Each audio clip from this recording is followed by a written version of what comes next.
Well, good morning, everyone. Good morning, good morning. Welcome to Pirate University.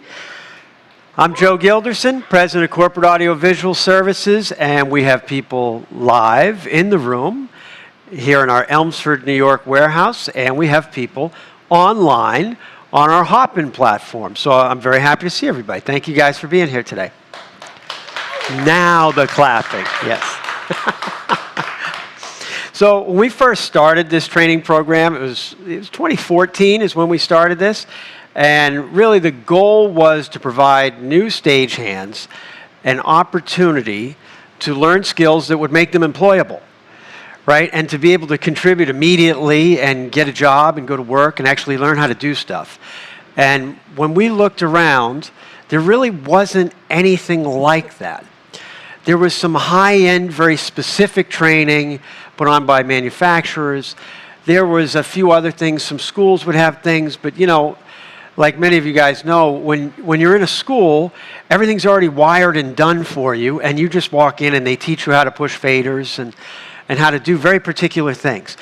But in our world, there's a lot of things that you have to do prior to walking in there and pushing those faders.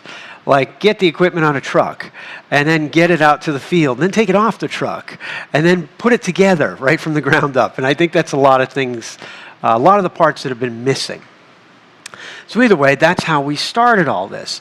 We looked at Infocom. We looked at, now Infocom is called the VIXA. We looked at that. There really wasn't anything there. We looked at local schools. There wasn't really anything that matched up. Manufacturers, they didn't really have that kind of thing. Wholesalers didn't, they were not a major part of life at that point, as they are today, but they didn't have that kind of training. And really, there wasn't a lot of companies doing that as well. The bigger companies, the PRGs, the Scharf Weisbergs at the time, they had some things going on in-house, but again, not really from the ground up. And that's what we were trying to do when we got started. And you know, that was really like a challenge, because when I would go and talk to people and say, yeah, we're thinking of doing this training program, they would say, well, wait a minute, especially other owners of companies. They say, well, why do you want to do that? You know, they're just going to take what you learn and they're going to go work for some other company. And then they're going to come back and charge you more money. I'm like, well, okay, that may be true. However, that's not really how we're going to look at it. You know, the way we're going to look at it is our goal is to have the best trained people, have skills, have knowledge that are working on our jobs and for our clients. And that's really going to be a good thing for everybody. Like, that's certainly in our best interest. We know it's in our clients' best interest. I don't see how that could be a bad thing. You know, I get what you're saying, but I don't know. I think we're going to take the glasses half full and go about this path anyways, you know. You're like, you're crazy, you guys shouldn't do that, you know, but that's the curmudgeons of the world. You know, there's not many out there now. Now I think everybody's perspective has changed a little, but at that time there was still a lot of that kind of thinking. But I got to tell you, it's worked out really well. I was looking around and specifically asking about a couple of people because they were at our first training. And, you know, now they were here yesterday setting up and the day before setting up, and they're currently actually, in the freelance community. Due to the pandemic, they're in the freelance community now. And, you know, those guys are lead positions in every job they go on now. And that all started when they came here. And they really had no skills at that time, you know, and they learned and they did a great job. And they're friends of the family at this point, you know, like they've been part of the team for a long time. And so, you know, Johnny and Dean, you know, thanks for all your help yesterday, and hopefully we're going to be seeing you guys later on today. But, you know, before we get too far along, I'm going to let somebody else do the housekeeping stuff because that's boring and I don't really want to do that. But either way, I mean, there's restrooms upstairs. You can find stuff, you know. There's food in the kitchen. It's not that complicated, really. But before we get going, I just want to acknowledge everyone's tremendous efforts over the last few days and in the last couple of weeks in kind of putting these things together. Hopefully, I'm going to get everybody, okay? We'll start off with the food and beverages because I know that's a really important item. So Michelle Dawsey, thank you very much. promos, hop-ins, videos, and more. Alexa Lilos, she is monitoring the online right now, so please feel free to write in the chat right there in the online section. You can do that on the main stage, or you can do it in the actual event chat. But either way, Alexa's right there. I'm sure she'll respond back to you. Set design and graphics, Mr. Ryan Finch, who's enjoying the beaches of Florida right now, I think. But thank you, Ryan. He's probably not watching, so we can say anything we want about him right now. It's totally okay. Team recruitment, team building, Sherelle. Thank you very much. We had a huge team required to build everything, as you can imagine. So we'll start with Will. Will leading the team. Scotty, Damon, Artie, Dean, Johnny Clark, Aaron, Julio, Bobby, Richie, John Cooney, Matthew, Edison, Mike Graham, Ken, and Chris. And of course, our project manager for this year's event, Marissa Madonia. Thank you very much to all of you guys. Give yourself some round of applause. There we go. Because it was like 90 degrees in here the last 3 days. So, but I do appreciate it. And of course, as in every year, we've had a group of really cool people to help out, partners, industry suppliers. We're going to call them sponsors for today. So Dane, if you got that, I want to say a big thank you to all of our sponsors who continue to help us bring you new technology, new skills, and of course at the same time, make us look pretty good. So we'll start out with our friends at Evolve Technology, Benoit, Omar. They got a whole team, really great people. Party Line, Kenny Puff, actually has been very helpful as usual. Theatrixx, you're going to hear from Maxime a little bit later. ADJ from John, Healy Sales, Chris, Nationwide Video, those guys out there, Brett and Keith and David, they've been a help. They've actually been a part of this since the very beginning. So thank you to those guys. My friend Drew Whitaker at Drape Kings and AV Drop back here. Those guys are incredible. My friend Nick over at MacTech. He does a whole bunch of website stuff for us. And another one of our original sponsors, Analog Way. Our friend Seth is going to be joining us tomorrow. Usually we have to grill when Seth comes, so I'm not sure if he's going to be happy with our lunch selection. But and then we got a few other new people this time. We got AV Educate. Okay, if you guys have been online, AV Educate has got 4,000 members, and you're going to hear from the head of that later today on AVX Live. And then we have our friend Tariq from RCF. And hopefully I got everybody. I mean, does that sound like everybody, guys? I think so. But I appreciate all of their help. Thank you to everyone for your sponsorship and all of your support. We got some great technology because of these guys. And, they've been partners for a long time. So now, is everyone ready to get started? Are you ready to get started? I'm not sure. You're on the fence, right? No, you're ready to get started. All right, before I bring up Will Austin and Jim Marlowe for our opening session, we do have a quick video clip of our team and the history of Pirate University. So I will end with you there. And now I give the cue. Let's roll video.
All right, there we go. Nice job, Alexa Lilo/Frost in creating the video.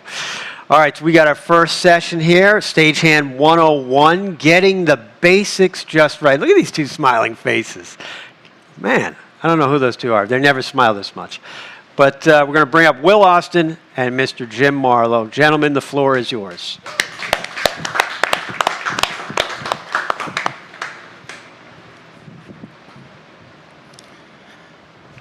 Hello. Well, if anybody couldn't tell, you know, we're both wearing jackets and pirate shirts. I'm Will, Jim Marlowe over here. How's everyone doing out there? All right, cool. In mentioning all the names of people who worked on this, I do believe there was one omission, and that would be the fabulous Mr. Dane Cologne. I didn't forget you, Dane. All right, so we're going to discuss what it is, not just to be like a stagehand, because that's what it says, but what it takes to work in the business, and that's really the key. Will is going to lead this discussion, and I will participate as we go along. Yep. Just like Joe said, a little bit of housekeeping. Basically, we have food in the front room there, the kitchen. Donuts, coffee, if anybody wants, make sure you get. Bathrooms are in the front downstairs and upstairs, and that's pretty much it, Exits over there. Yeah, one exit over there. And out the Mind front. the exits. And that's important. So anyway, I'm just going to start off with a quick bio. Will Austin, I'm operations manager here. Between Jim and I would have to say we have probably over 70 years in the professional business, whether it's theater or audio-visual, where we both kind of got our start. And you don't want to look at our resumes because it looks like we pretty much worked at the exact same place throughout our careers, which is kind of true, right? Yes. And, so basically, Pirate U has been going on since 2014. Jim has been with it since its inception. I started it pretty much in 2018, 19. I think the first year I helped set it up. I was actually an audience member like you, probably in 2017. And, you know, here we are now. So throughout my career, I've worked as a stagehand. I've worked pretty much starting in AV as a set strike tech and worked my way up through the years to finally becoming operations manager with here. I've been an account executive at various places. I've worked rock and roll. Basically, my start was in Summer Stock Theater, little place out in Long Island called Gateway Playhouse, and I've worked from there to the Metropolitan Opera on their stage, working on productions.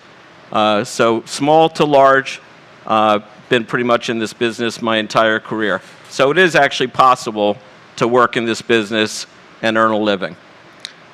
So enough about me. Let me hand it off to Jim to talk about, you know, where he started. Well, I'm now semi-retired. I still work here sometimes, but not every day. And I was here for a better part of a decade.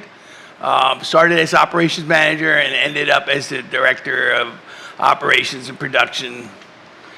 My personal favorite part of the business, which not everyone knows, apparently, if you looked at my LinkedIn, you know, page, is projection. I am a big fan of video projection, graphics projection. I was a pioneer of the digital HD projection. I worked on a television show called Hack, doing what they call process plates, which are, like if you remember the old movies, the background where they project the background of the people in the car and you see, you know.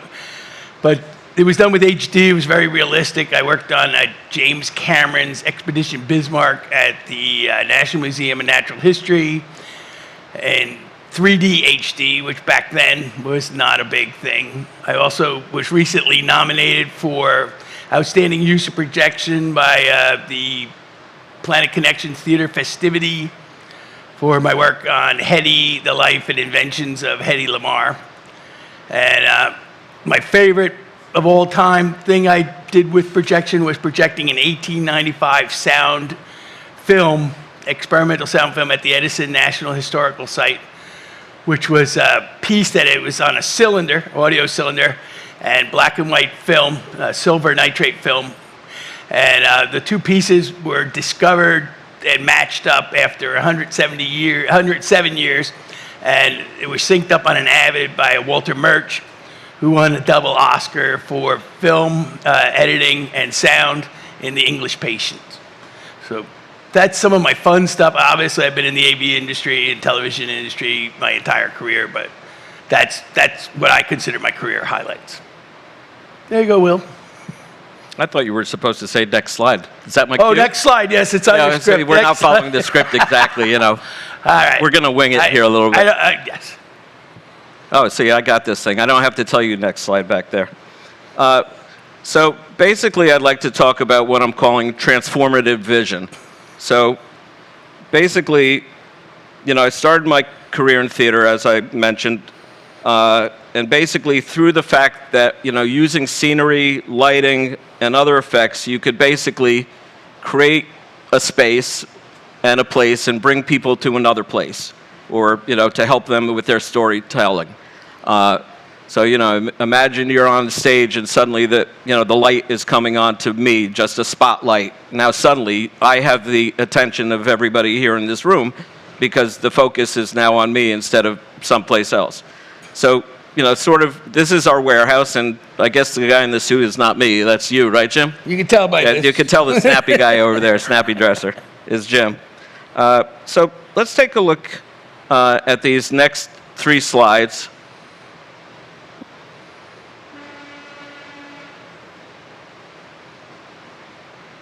And obviously the giveaway was also the video that Joe played before showing it, but this is all Pirate U. We took a warehouse, which is this space, and over the course of many years, from 2014 all the way up to now, every year has been a different look, a different set of vision that somebody had, where we designed something different and recreated the space. So nobody would ever think, in looking at the videos or from the home audience perspective, that this is just, you know, this is the warehouse where we do our day-to-day work.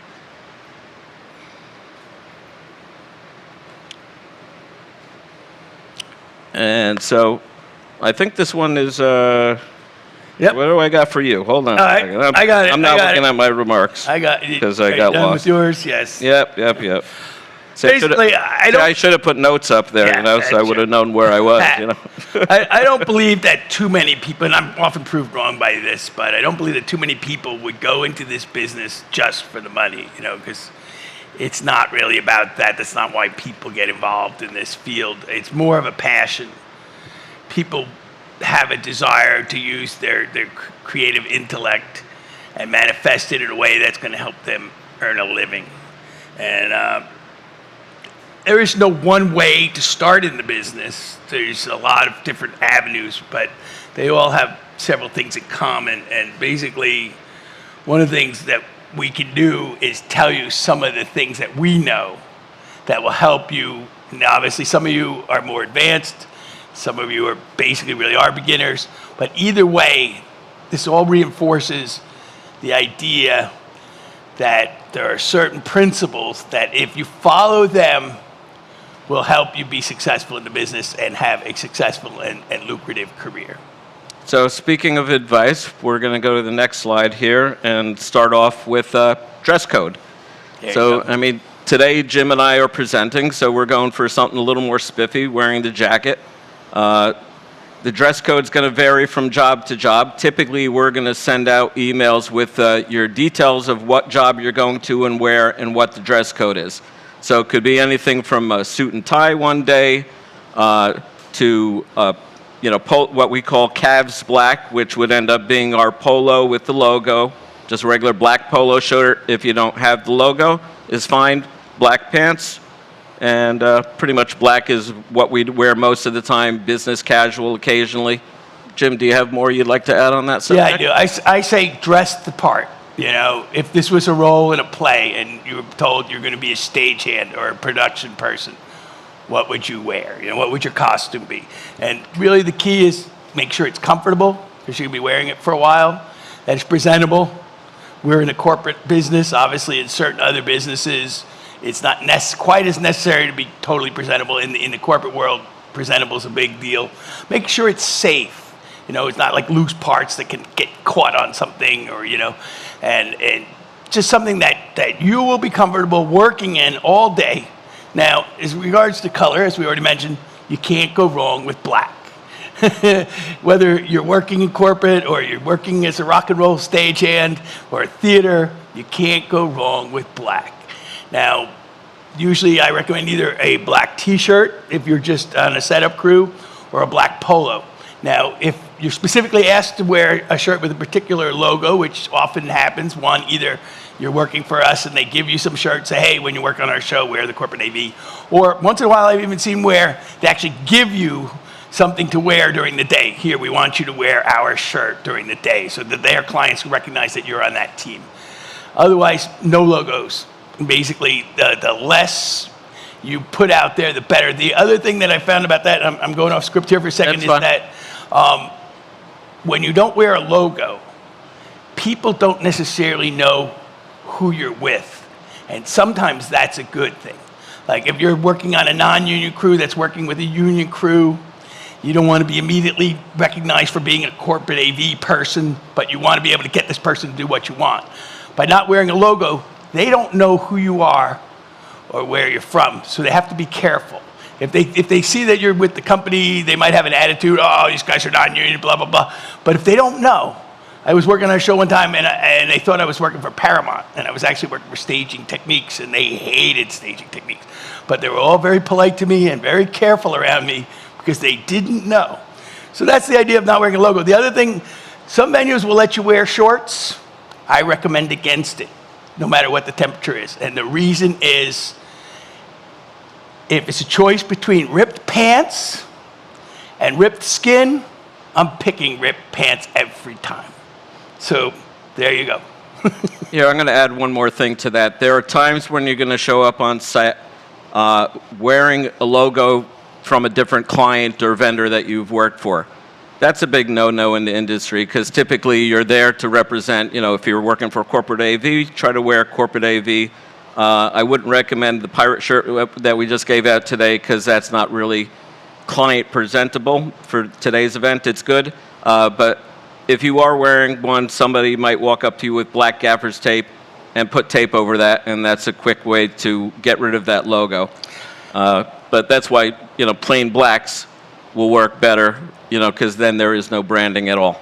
And I'll point out the picture of Artie and Fred there next to the music stage there. And you can see that Artie's wearing a black button-down shirt or a polo, and Fred is wearing a black t-shirt, but there is no logo whatsoever. And basically, they will blend in anywhere. They could go from there. The two of them could go to another job and just start working, and no one would be the wiser. You know, like, oh yeah, these guys obviously belong here. As I said, dress the part. Yep. What's the next one, Willie? Well, we're off to still comfort, and let's talk about shoes. I mean, you're on your feet all day, so you want to dress for comfort. I am wearing something that looks a little more spiffy today, but they do have some cushioning in the bottom, so they're good for being on my feet all day. These are sort of shoe boots, so they kind of are good for all situations, because a lot of times we're going to be setting up outside in a grassy field or something, or we might be walking through the rain to do a load-in into a building. You never know where you're going to be. Make sure you're wearing shoes and feet, you know, something on your feet that's comfortable. And we'll let Jim add a little bit to that. Well, again, you know, we have a separate category just for shoes. You think, well, isn't that the same as, you know, dress? Isn't that the same thing? And it is, but it isn't. And it's really critical, because your shoes have to be comfortable, because you're going to be on your feet for a long time. But they also have to be safe. You know, you have to wear a shoe that's not going to cause you to get hurt. A flip-flop, for instance, obviously the running joke. Well, who would wear a flip-flop to a load-in? Well, I've seen it. Yep. Maybe you've seen it too. Or sandals. It's like, are you freaking kidding me? Seriously? You know? But it happens. So really the idea is just take good care of your feet, because you're going to need them if you're going to work in a long, productive career, you're going to need those feet for a long time. And, the next subject is sort of related to comfort because, it's like we said that, you're on your feet a lot of hours. It can become very long and grueling. The other thing we want to talk about that's related is the way you present yourself to people when you're working a lot of hours. Because people are going to get tired. You're working day after day after day. So basically, with that in mind, the way we interact with the people that we're working with, we want to stay cool. You don't want to be talking to people, talking down to people. You never know who you're working with as you travel through a hotel. We're, working with wait staff, hotel workers, clients, vendors, guests, and you never know who you're interacting with. The person wearing a T-shirt walking in with jeans one day might actually be the CEO of the company you're about to work for today. So if you talk to them disrespectful, that's reflecting on us, corporate AV, or any company you're working for that particular day. And so you really have to be mindful of how you approach and talk to people. Be respectful, talk to people the way you would want to be talked to, polite and courteous. Jim? Well, there's several things to consider. One is obviously how you talk to the person who is in charge of your crew. And you, again, as Will says, you have to be respectful. You also have to respect the hierarchy. This is the person in charge.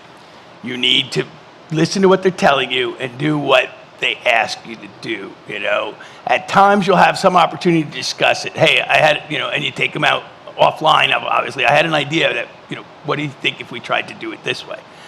But if they say no, you got to do what they say. It's basically like the military at that point. As everyone knows me, I usually use sports analogies. But in this case, the military is a good example because a private should not be questioning, a commanding officer about a decision, because you can be court-martialed. And in our case, that means one, they probably won't call you again. And two, it's a small business and you don't want to ruin your reputation because it gets around fast if you're difficult to work with. The next thing is talking to everybody. Will touched on this, whether it's security or the food services people, or like in a corporate environment where it's the receptionist. Every one of these people deserves to be treated well. The other side of it is, that's the basic side of it. The other side of it is, all those people are at times in a position to help you. And like a security person, it's always good to have on your side. Food services person is really good to have on your side. The receptionist at a company may be good to have on your side. So by treating them properly and decently, you may get better results than if you come in with an attitude. And then the last part that I'd like to discuss is the client. Basically, as a setup person or a stagehand or whatever, your job is not to interact with the client as far as, what they want to do or how the day's going to go, what their decisions are. And if a client does come to you and ask you about something like that, just say, Bob is in charge, and I'll let him know that you need to talk to him and stay out of the middle of it. Now, if they want to talk to you about the weather, the game last night, their favorite TV show, feel free to discuss that with them. That's fine. Be a human being. Be pleasant. But stay away from anything that requires a decision or, And then the other thing is, be careful what you talk about anything, especially equipment and stuff like that. Because one, you don't know who's listening. And two, like for instance, I had a guy yell across the room one day, Jim, this camera's a piece of bleep. I was standing next to the client.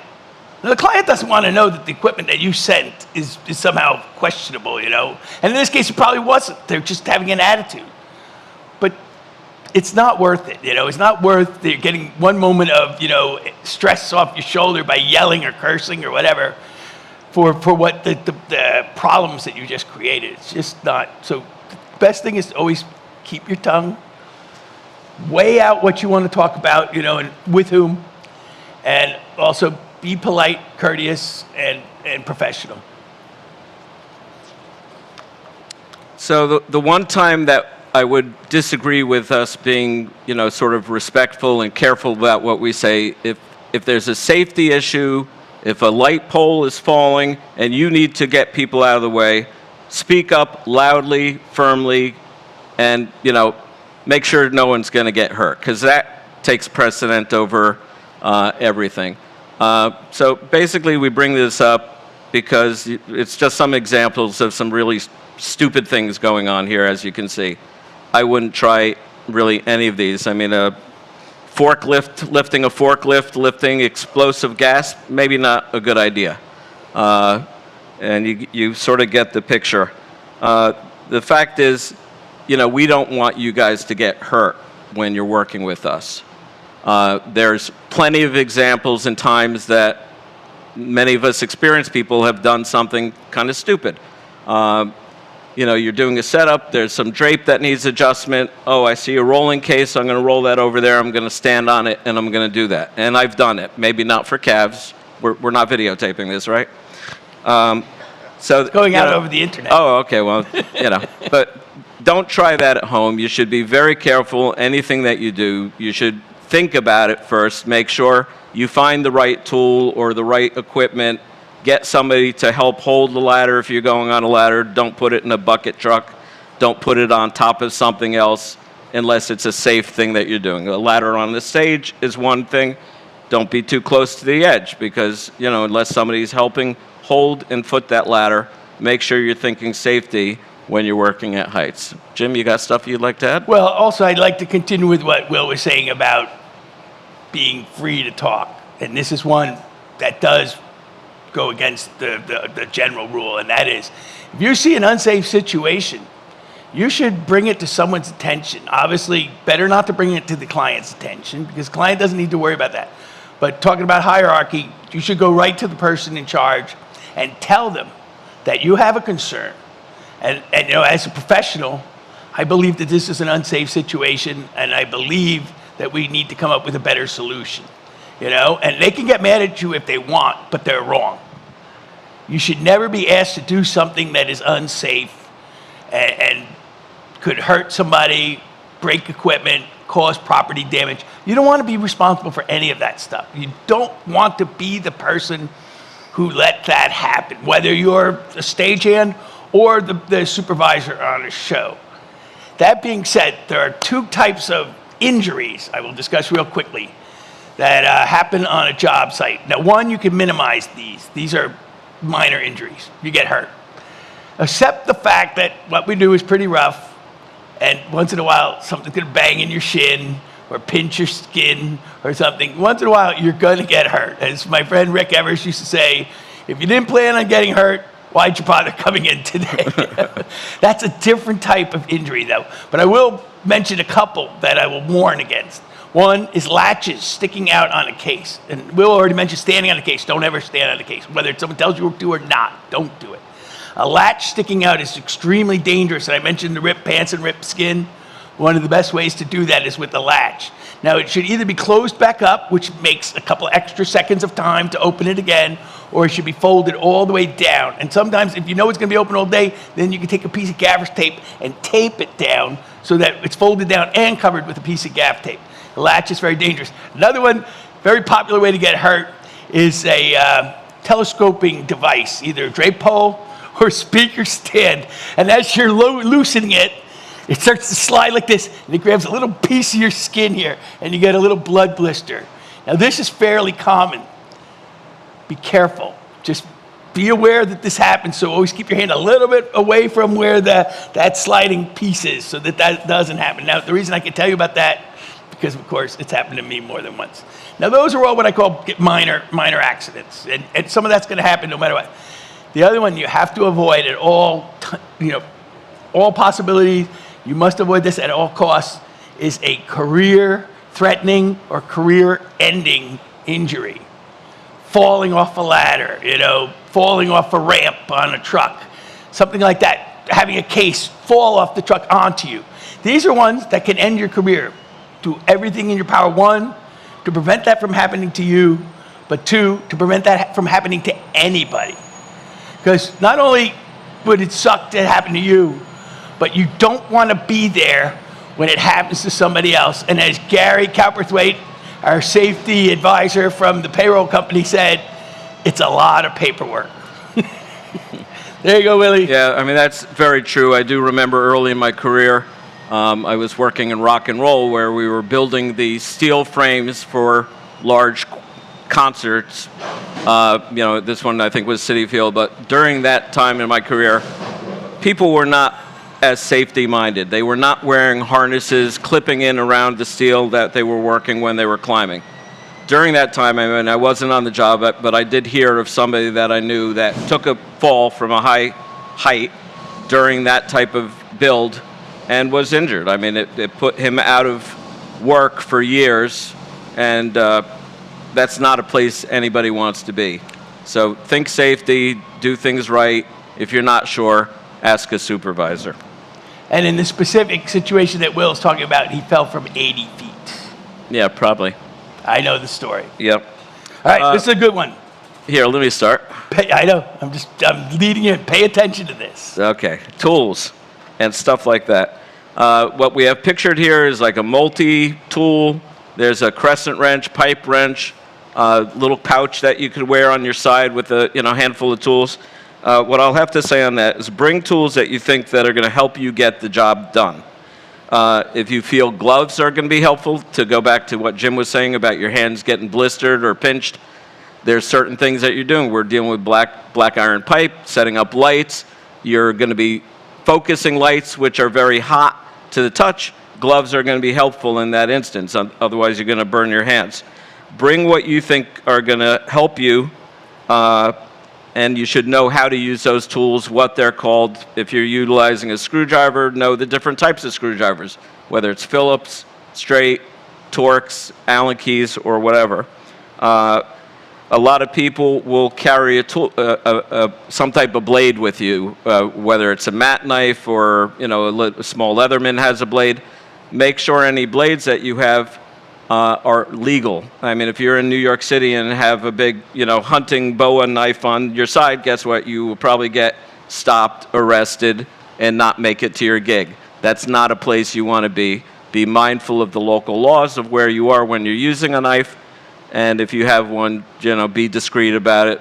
Use a smaller one. They'll still get the job done.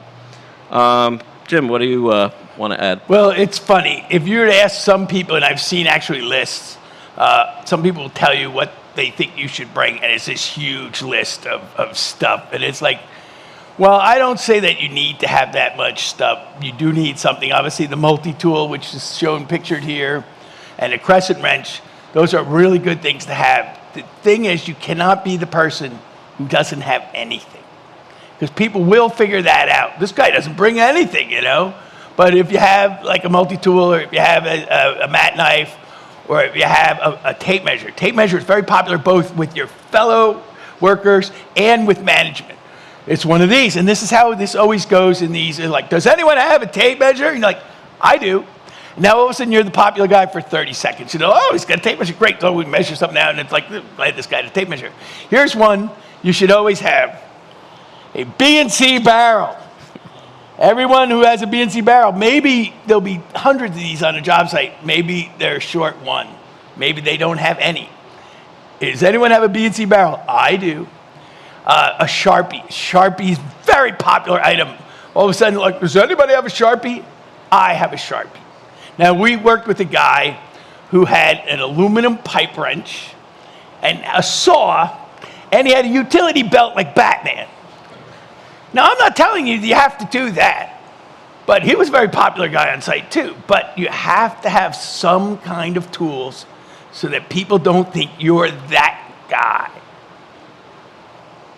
Yeah, we'll probably touch more on tools tomorrow, but if you're a specific person that's maybe an audio engineer, you might have a kit that you bring with you all the time that has the various tools of the trade that you think you might need, or specific adapters that might help you save that show or make that show happen, where maybe the equipment for your workflow works better with you having that particular device, or maybe you, as an audio guy, you might have a spectrum analyzer on your phone or something that helps you EQ a room. Bring the tools that you think will help you do your job better and help you become more proficient at your task. So we're on to Not something that Jim and I are good at. So maybe later during the Q&A session at the end, I'll get a volunteer to show people. But no matter what you're working in, whether it's audio, video, lighting, or power, you're going to be coiling cable. So the fact is, a lot of times at the end of the night, things might end up looking like that, the rat's nest over there at the end. And that's not a situation we want to be in. We want to make sure we know how to pack out properly at the end of the day. And so there are a couple different methods. Jim's going to exfoliate or expand on that a little bit more. Well, I actually am very good at coiling cables. Yeah, right. Don't listen to him. I am. I'm very good at coiling cables. What I'm not good is at explaining to other people how to coil cables. And there's a reason for that. Because in our business, there's a debate about how to coil a cable. And I don't want to hear it from anybody out there. Just shut up. All of you.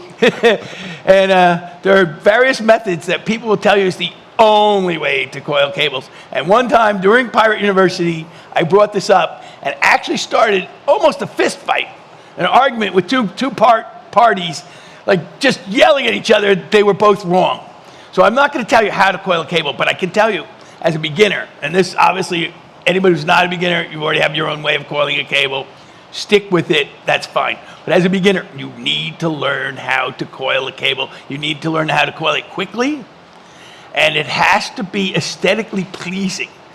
It has to either be round or in elliptical loops.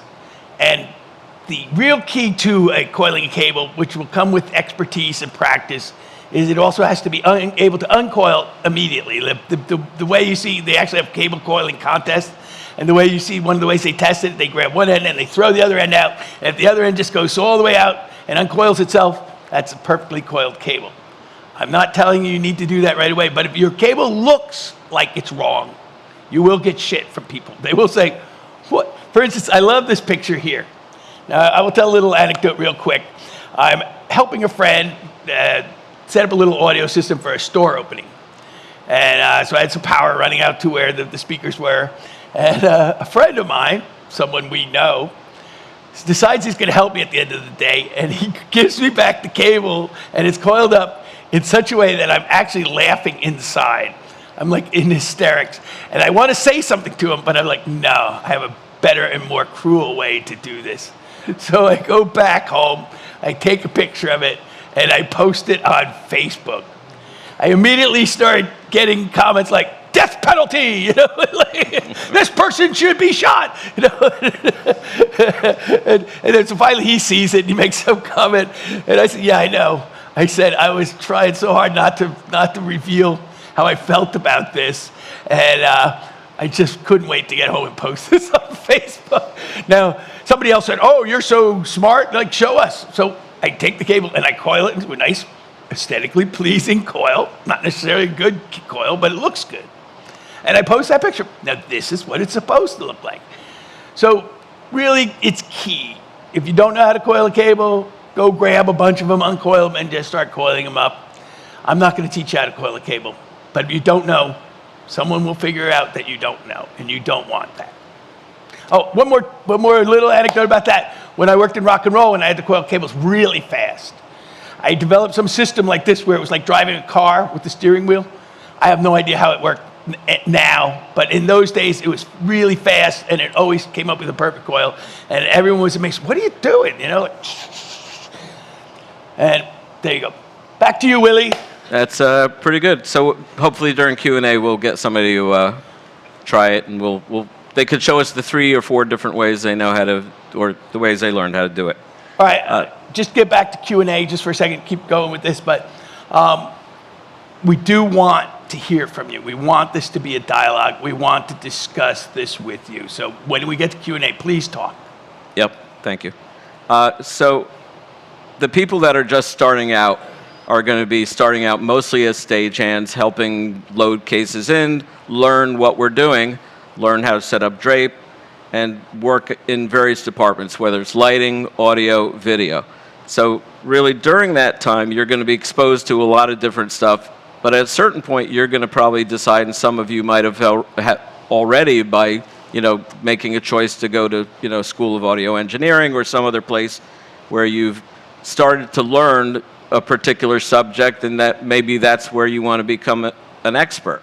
So at some point in your career, at that point, you're going to really have to decide, and Jim's going to talk a little bit more about that. It's like in college. You have to declare your major. Some people can survive in the AV industry as generalists, and they're actually pretty good at it. But for the most part, somebody wants to be a video guy. Somebody wants to be a lighting guy. Someone wants to be an audio guy or girl or person, individual. And basically, that's a decision you usually make pretty early. So what you want to do on a job is try to attach yourself to the video operator or the audio operator and try to learn from them. And hopefully at some point develop mentor relationships with people who can help you. Now, when you're starting out, you're going to be asked to set up stage and drape.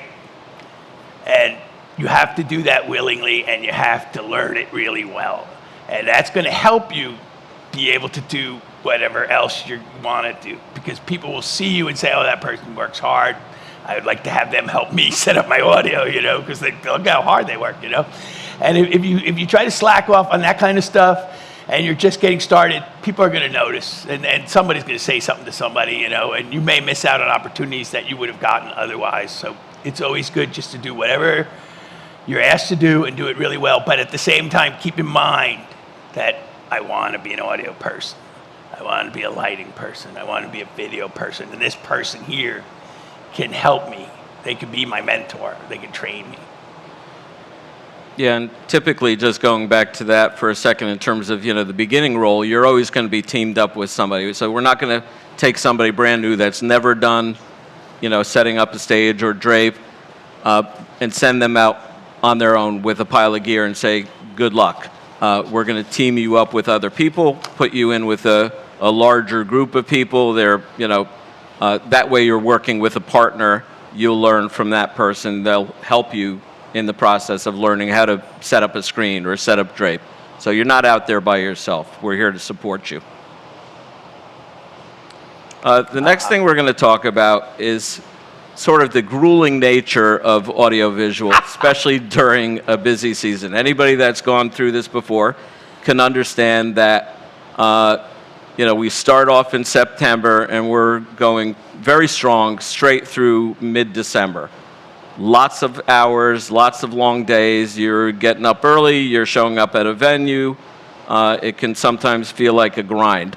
So we kind of want to touch a little bit on, how to best practices to make sure that you're keeping your sanity. If a lot of freelancers want to not say no to any job because you never know when you're going to get called again. So that being the case, you need to sort of learn to pace yourself. If you're not really a morning person, don't take that early call if you don't think you're going to make it there because you had a late night call the night before. Make sure that you're kind of aware of your own body and mind, and pick the jobs and the timing that's going to work best for you. Jim? Yeah, as Will mentions, it can be very arduous what we do. It can be lots of hard work, and sometimes in difficult conditions. If you're doing outdoor jobs, you have heat, you have rain, you have snow, you have cold weather. You're either working late at night or early in the morning. And part of that is like anything, almost like boot camp, where you really just have to get yourself in a frame of mind where, one, you're physically capable of doing it, and two, where you're mentally capable of doing it, and keep your brain clear. At first, when you're just being a tech and helping set up, there's not as much of the other part of it, which is that as you progress, you're going to be asked to troubleshoot equipment that's not working correctly, or guess that something is wrong, but you have to figure out the solution. And that can be very stressful because you got people breathing down your neck. You have timelines, like it looks like it says here, we have 23 minutes and 54 seconds. So you have very specific timelines that you have to figure this out. So that can be very stressful. But all in all, along with all that, you have to keep an upbeat and positive attitude. You have to present yourself to other people. And as much as you may be angry or tired or whatever, that still cannot affect how you interact with people. You know, they still need your best. So the idea is, one, physically prepare for it, and two, find rest when you can. You know, like, all right, I have next 2 days off. Instead of, going down to the shore, I'm going to sleep in, tomorrow. And there are times when that's what you're going to need to do, figure out a way to help yourself, and keep yourself in physical and mental shape to keep doing this. Yep, Jim brings up a lot of good points. And really, what you mentioned about attitude and how you act and behave is going to reflect on your other coworkers seeing how you behave. I mean, if you show up kind of grumpy like I do every day, you might not want to work with me. I still want to work with you. Yeah, okay, Jim, that's good. So I'm not too grumpy. I just act the part sometimes. That's all. I have to know when he's grumpy, and I talk him off. When I'm really grumpy, you'll know it. And I talk him off the ledge. But so it really does. You have to kind of just make that space for yourself, that time for yourself when you need to. And if you know you need a day or you can't, then you're just going to have to, let people know.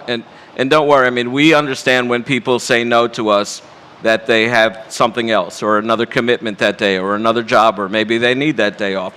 That doesn't affect the fact that we're not going to call you again for the next gig or the next gig after that. So we're always looking for people, but we understand people have to have their lives and whatnot.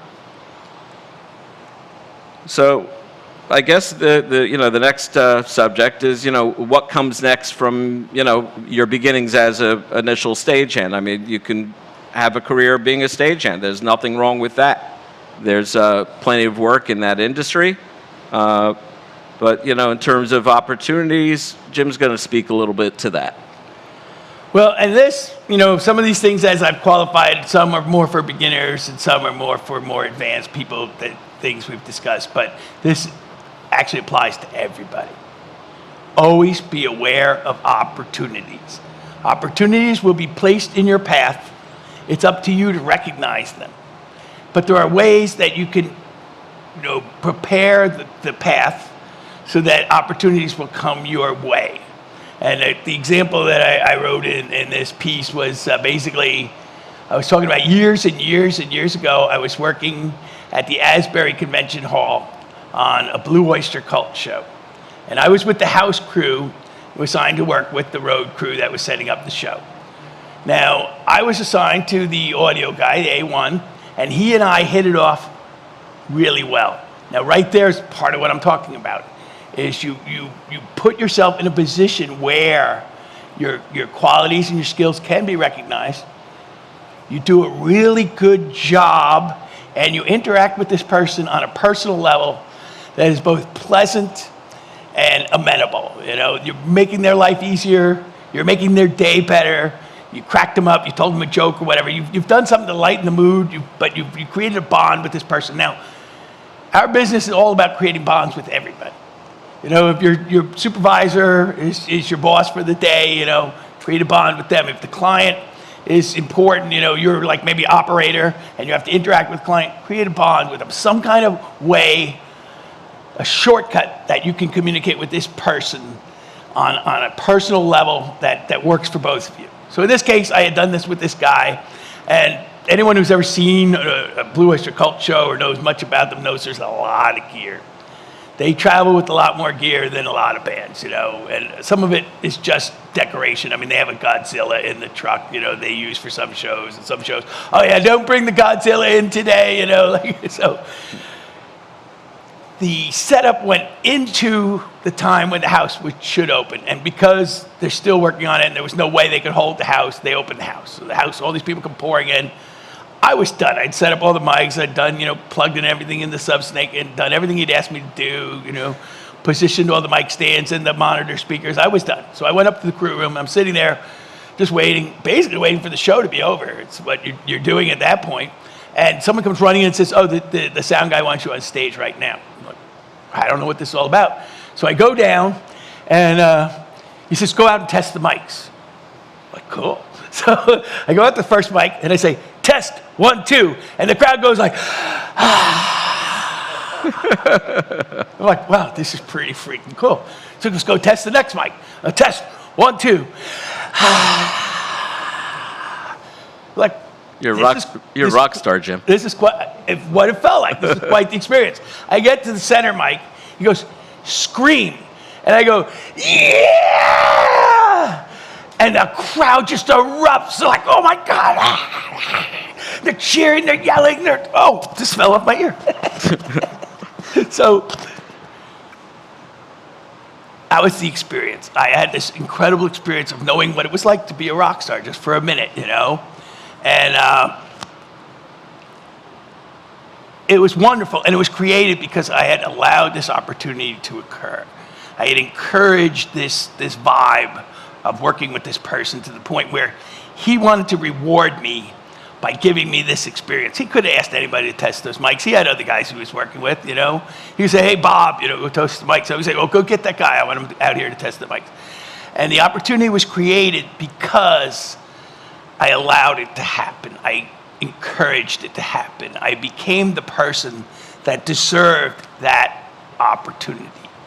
So this is the point is that as you're going along in your career, and again, this is why I said this is both for beginners and for advanced people. As you're going along in your career, be aware when these opportunities begin and, you see the possibility that there's an opportunity there and try to encourage it, whether it's getting a mentor, finding, you start to work with somebody and say, oh, this person could teach me more about audio or more about video, or whether it's getting a new job, Another thing I say is, if you're working for an organization and you see a need, well, offer yourself as a solution to that need. I always say, find an ecological niche and evolve to it. I see that you have an issue with this, and I have some ideas about it. This is what I thought you could do, and I'd be happy to help you with that. Next thing you know, you have a full-time job, And these are the type of things you can only do by seeing opportunities. So always keep an eye out, be ready for opportunities, and react accordingly. That's good. One question, Jim. When they sent you out on stage, were you an A2? Did you get the higher rate? Did you get the bump? Well, it's funny you should mention that, Will. After many years, I did get a raise. Not that day. Well, I was working, just so you know, seeing as you brought it up, I was working for John Scher. Anybody know who John Scher is? Yep. So Monarch Productions, which then became Metropolitan Productions. And when I started for them, I was getting $50 a day for 16 hours. When I left there, I was getting $80 a day for 16 hours. Now, anything after 16 hours was overtime, but overtime was 1/10 of your day rate. So if you were getting $80 a day, the 17th hour would be $8, an extra $8. So you could, for a 17-hour day, you would make $88, and they took out taxes. There you go. So which is also living the dream, right? Well, it is also why I don't usually like to hear people tell me, "Oh, I'm not getting paid enough." Dude, you're talking to the wrong person. Here, one thing I'll go back to that, just to reinforce what Jim was saying, is a lot of times you're going to be asked to do something, and you should think about it, but the answer should be yes, because that opens up the door to that opportunity. Sometimes you're going to have to learn, and you're just starting out in that role, but it helps you open up the door to, what could be those opportunities. That brings us to Q&A. So we're going to really open up the floor at this point. Here, I'm going to do one quick demo. Let's get John Cooney up here.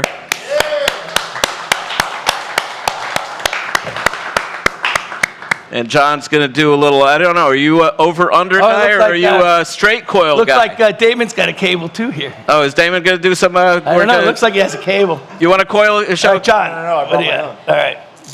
How many A1s do we have out here anyway? The smallest possible cable. Like, look how easy it is.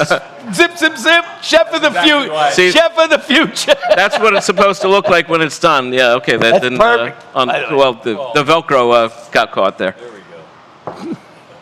So I should coil it now? Sure. Yeah, I guess so. Okay. Oh yeah, I think that's a good idea. Let's talk about it. Which method are you using? Is that over-under? This is an over-under, right?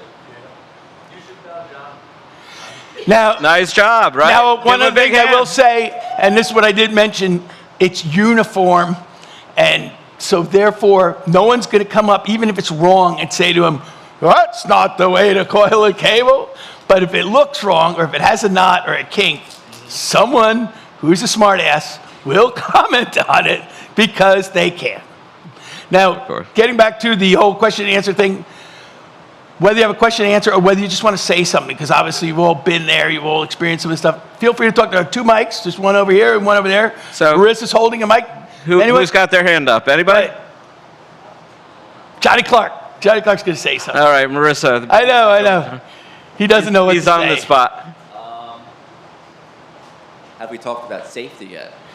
We did talk about safety, Johnny Clark, but why don't you mention why safety is important to you? Why safety is important to me? And you would know. Oh, okay. I see where you're going. Yeah. Safety is, of course, extremely important because we are here to work and make money, but we don't want to go home without a limb or a broken limb or something like that, you know? We want to be able to come into work in one piece the next day. So I'll tell a quick story. What not to do when you're using a ladder. So we were doing an install at the Botanical Gardens. I think this was 2015. And I was helping another fellow employee at Cavs, and he was on the ladder, and we were practicing unsafe ladder technique, and I wasn't footing his ladder for him because he was telling me what to do, and he was saying, here, take this gear, go put it over here, bring me this thing.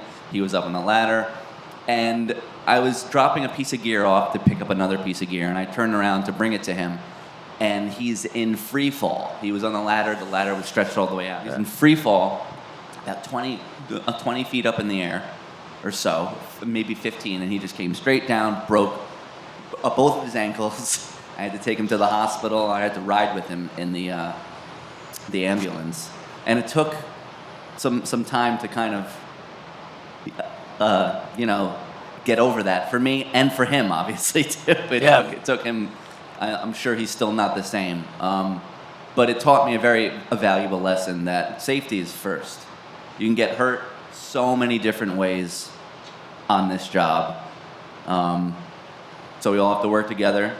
Be conscious of what's going on, communicate with each other, and don't be afraid to yell at somebody if they're not doing something correct. And that's absolutely correct. Yeah. It basically, unsafe practices cannot be tolerated.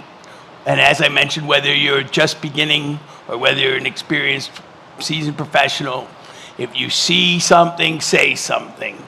You cannot allow unsafe practices to occur because, one, it'll affect the person that it happens to, or whether you break equipment or whether you destroy property or whatever it is, it's going to affect that. It also affect you because you're going to have had a bad day, really bad experience. John had a traumatic experience that I remember very correctly. I'm almost sorry to have brought it up because it was such a tough time for all of us. And don't let it happen. Yeah, I mean, that can be a career-ending injury or life-ending, worse. And that's just, not something you want to be exposed to, as John was, or be, the person that happened to. So, being careful is key. Damon has the mic. Good morning, everyone. If I were relatively new to the freelance community, and I've been working setup and strikes consistently for months, but I have an interest in engineering and I've had training in engineering, let's say audio, for example, what can I now do to get more work at a different assignment? And as I already mentioned, but to reinforce, is basically, one, stay current with all information. Read trade magazines, which is they used to have. They still have them, but you can also learn online. Two, obviously, whatever field you're interested in, you should try to get involved with working on that field on the show, which you can do. If you can go to the the supervisor of a particular day or week or month and say, hey, I really like audio and I want to get more opportunities to work on audio. Can you put me as the work with the audio guy? Now, on most shows that we do, there isn't really a specific A2, but there are shows that are an A2. So what the idea is to work as an unofficial A2 helping the audio person and having trying to get, whether it's this person or another person, finding someone who was willing to mentor you to the point where now they're asking for you as A2. Now, as an A2, and Johnny Clark came this path and truly all the way. Started as just a mook and, became an unofficial audio guy, became an official audio guy, and now is in a position where he's working on big jobs as the lead, as an A1, and literally followed that as a career path. And that's basically, I already was discussing, is see your career path or make your career path and then follow it. One of the ways I pointed out is like if you see a niche, you see something that a particular organization needs, you can offer yourself as the solution. Hey, I've noticed that, this is an issue, and here's what I think you could do, and I'd be happy to help you do that. That's one way of doing it. Another way, like I said, is literally just following a standard career path, finding a mentor, and Johnny Clark has had several mentors, actually. And all of them have had his best interests at heart because, one, it helps us to have qualified and skilled people, which is one of the reasons, as Joe already mentioned, why we do Pirate University. It helps us to have qualified and skilled people working with us, on our crew, in our life, and it makes your life easier. So, and what also Joe mentioned, the idea like, oh, if I train him to be an A1, then he'll be working on my gigs and I won't get them. That's a very shallow, narrow-minded way of looking at it. The other way of looking at it is like, I already have too much to do already, so it would be good that somebody else is available to do this sometimes, because now I get the call, hey, I'm not available, but have you called Johnny Clark, And this is how the business grows, and this is how we keep it fresh, because, you hear all this complaints about younger people and everything in the press and everything, and that's kind of garbage. Yes, there are lazy people, but there are also lazy old people like me too, but it's kind of garbage. There are smart, young, healthy people who want to learn, are willing to pay their dues and come up through the ranks. And we just have to help them. We have to encourage them and give them a path that you can say, here's the goal. This is where you can get to. Let me add a few words to Yes. that. In terms of, the other method besides, talking to the people and learning with the people on site is you also have to speak to who booked you. Who called you up? Was it the staffing manager or operations manager or resource manager? Speak to that person and say, hey, I've been doing more and more audio type work for you guys and for other people. Just updated my resume. I'm showing you some more, skills that I have. I think I could handle small room audio mixing. Can I get some of those opportunities? So you have to be vocal and talk to us and tell us what you're looking for, because otherwise, we're not mind readers, even though we try to be sometimes. Just, let us know, talk to us, have a conversation, and we're going to try to help you. One more, yes, in a second. One more thing is come in. Ask if you can come in and work on a board or something like that. And if it's not real busy, they'll let you do that. And it's a great way to be seen and a great way to get, everyone say, oh, well, he's working on the board, on the new Midas board. And obviously he must be interested. And he obviously is learning because Artie or whoever, or Johnny is teaching them. So why don't we ask them to do this, whatever it is? Yes. Yeah. So in my experience so far in being a corporate AV, on the topic of getting the basics right, I was wondering if you knew any good resources on the fundamentals of the technical side of things in this field, such as electrical engineering, science of sound, cinematography, videography, and digital video. I'll start. Well, oddly enough, and Joe's already mentioned this too, is that not as much as there should be, and that's one of the issues. It's one of the reasons why we created Pirate University, was because we saw a need, we saw a niche that needed filling. And one of the ways that we decided we could do it is that we could do it. Well, if nobody else is really offering this to people, we can offer it to people. And there are resources out there. I mean, simple stuff like if you want to go on Drape King's website, and I know this is a silly one, but you can go on Drape King's website, and it literally has a tutorial on how to set up the drape and how the drape is supposed to look, and everything, and all kinds of terms like puddling, which is the way that the drape looks at the bottom, and stuff like that. And that's not a big deal, but it's a big deal for us. If someone shows up that's been working with us as a trainee, and suddenly they're a drape expert, that doesn't mean they're going to be stuck doing drape the rest of their life, but it does show that they know how to learn and that they're willing to upgrade their skills. Yeah. And obviously, anybody that you ask will help you. Like if you want to be an audio person and you're talking to the audio person, they may know something, Yeah, just to follow up on that, I mean, a lot of what we do is sort of an apprentice type model. So it's basically you're working with people, you're working with the gear, you're working together. So like, back to the statement of our doors are open anytime that you want to come in and that the equipment is here and available, you can come in and learn, train. For a piece of particular gear, it's about reading the manual would be helpful. Watching the YouTube videos that are out there on that piece of gear for operation. It's also talking to various A1s that, like Artie right now is running. Is that the Midas you have today? Yeah, you in the back. He's personally running the Midas. If you wanted hands-on, you could spend time with Artie during a day if it's not super busy and learn.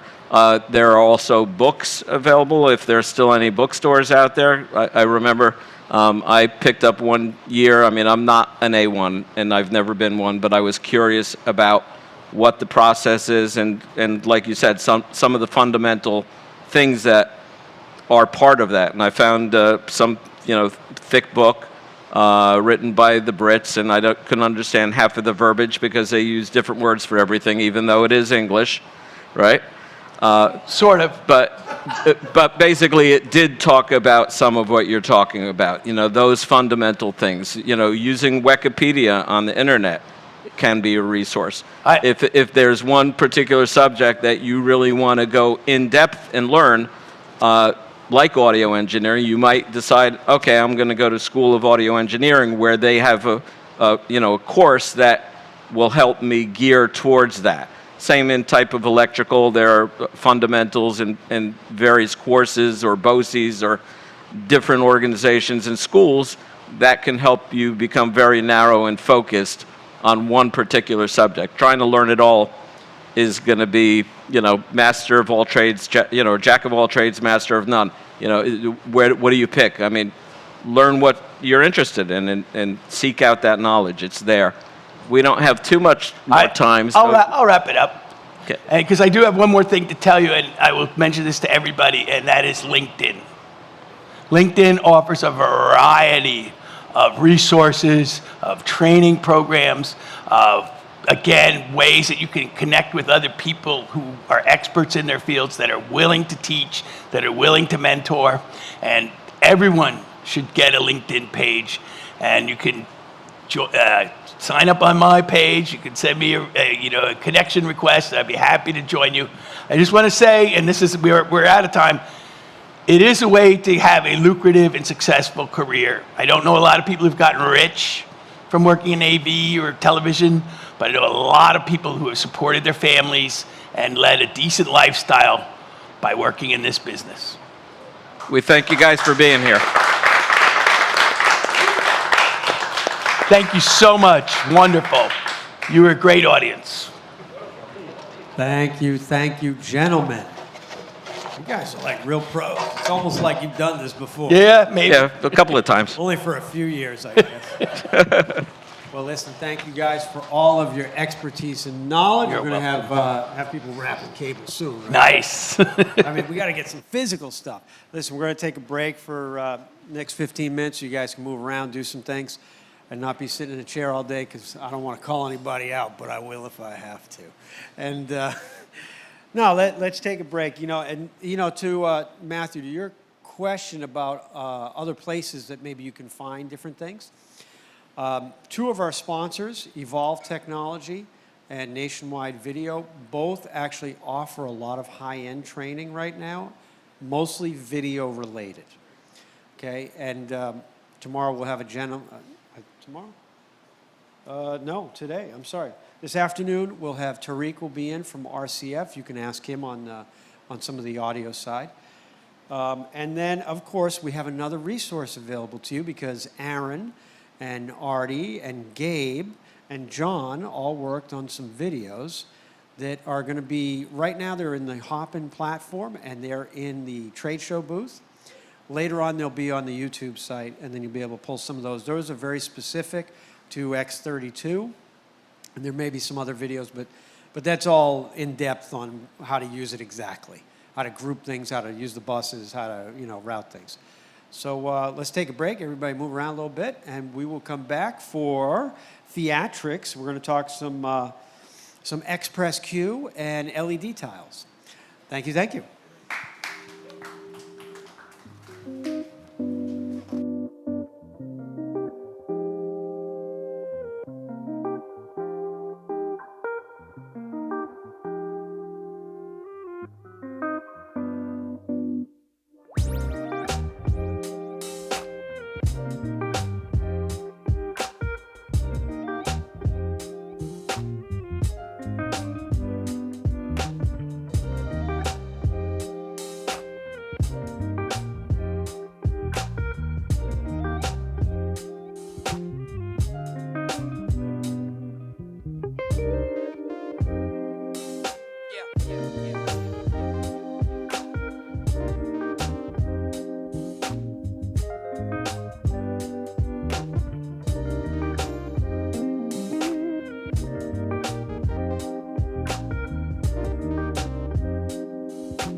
Hey,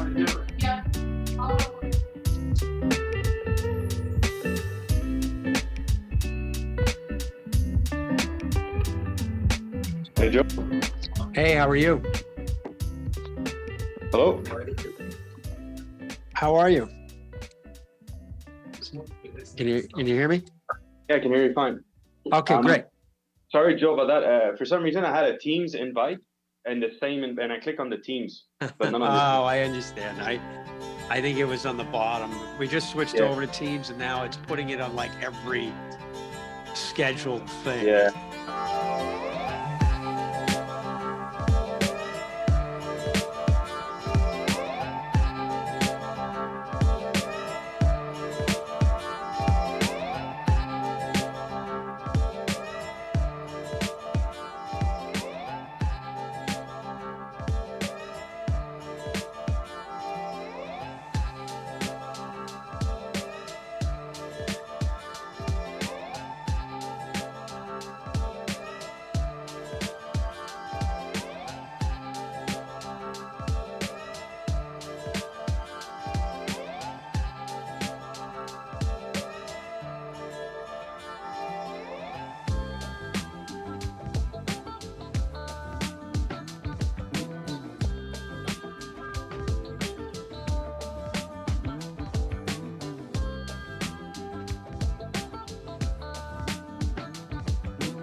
This should be going to him, Dan. This should be going to him. If you want to tell him what. Hi, Max.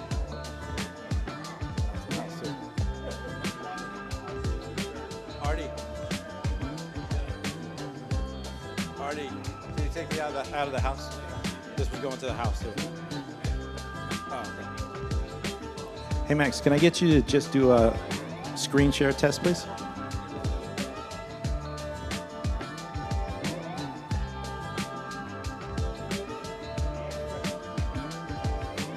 All right, looks good. Yes, got it coming through. Looks very good. Thank you, sir.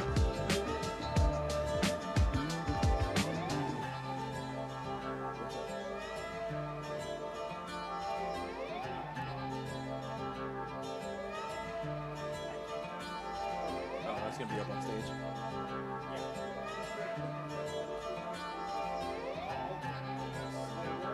Yeah. Yeah. We're good. Okay. Excellent. Okay. I'll bring you a.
All right, if we got everybody back in action here, we're going to go to our next demonstration. This one's something that wouldn't have happened if the pandemic didn't occur. So now we have our next presenter is, I'm pretty sure he's in Canada right this second. We didn't even get a chance to discuss, but he's in Canada, you're here in the United States, and we're going to make magic happen. We're going to train on something. So I'd like to welcome Max Dushinsky, and Max is with Theatrixx, and he's going to be walking us through the Xpresscue presentation device. We have one right here that our friends from Evolve have sent us, so that we'll get that connected and everybody can actually put their hands on it and try it out and use it.